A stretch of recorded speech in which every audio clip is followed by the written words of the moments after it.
Welcome to my maths class. Maths for competitive examinations. Daily work question. This question number 9. These are the questions. ఇప్పుడు competitive examinations రాసే వాళ్ళందరూ చాలామంది Telugu medium నుంచి వచ్చిన వాళ్ళు ఉన్నారు కాబట్టి తెలుగులో చెప్పమన్నారు. అందువల్ల నేను ఎప్పటి నుంచి తెలుగులో ఎక్స్ప్లెయిన్ చేశాను. ఏ లాంగ్వేజ్లో ఎక్స్ప్లెయిన్ చేసినా మీరు అర్థం చేసుకోవడం ముఖ్యము. అక్కడ మనకు 2 లాంగ్వేజెస్ ఇస్తారు కాబట్టి ఇబ్బంది ఏం లేదు. సో ఇప్పుడు 225 whole square minus 224 square is equal to how much? 225 square చేసి మళ్ళీ 224 స్క్వేర్ చేసి సబ్ట్రాక్ట్ చేసి అదంతా చేయక్కర్లా. చిన్న ట్రిక్ ఉంది. 225 plus 224 that is equal to 449.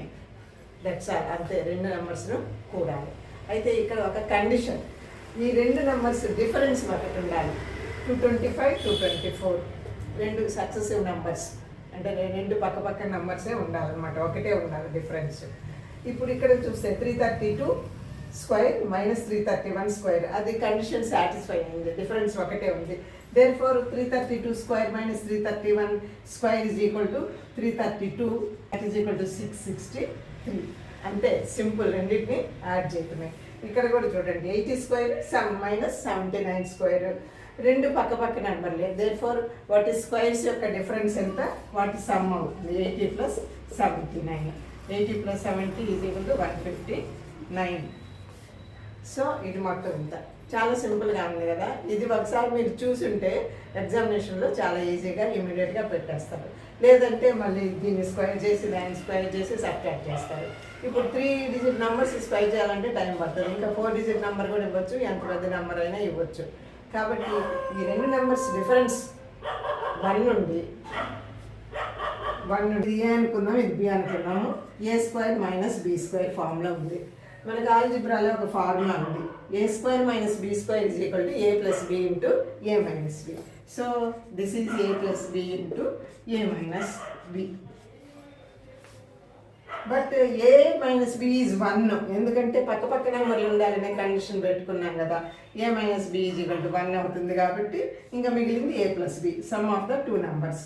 Yes, అంతే, ఏ స్క్వేర్ మైనస్. సపోజ్ ఇక్కడ డిఫరెన్స్ 2 ఉందనుకోండి, అప్పుడు మనం అది కూడా చూడొచ్చు. డిఫరెన్స్ 2 కాబట్టి ఏ ప్లస్ బి సమ్ ఇంటూ 2 వేసుకోవాలి. ఇది ఎలా వచ్చిందో తెలిస్తే ఇది కూడా మనం డిఫరెన్స్ 2 ఉంటే ఎట్లా, డిఫరెన్స్ 3 ఉంటే ఎట్లా. సపోజ్ డిఫరెన్స్ 10 ఉందనుకోండి, 10 ఉన్నప్పుడు సమ్ తీసుకొని ఇంటూ 10 టైమ్స్ చేయటమే. చాలా ఈజీగా ఉంది కదా. ఒకసారి మీరు ఇలా చూస్తే మీకు ఎగ్జామినేషన్లో ఈ క్వశ్చన్ వచ్చినప్పుడు ఇమీడియట్గా ఇది గుర్తొస్తుంది. విత్ ఇన్ నో టైం మీరు ఆన్సర్ పెట్టేసేయచ్చు అనమాట.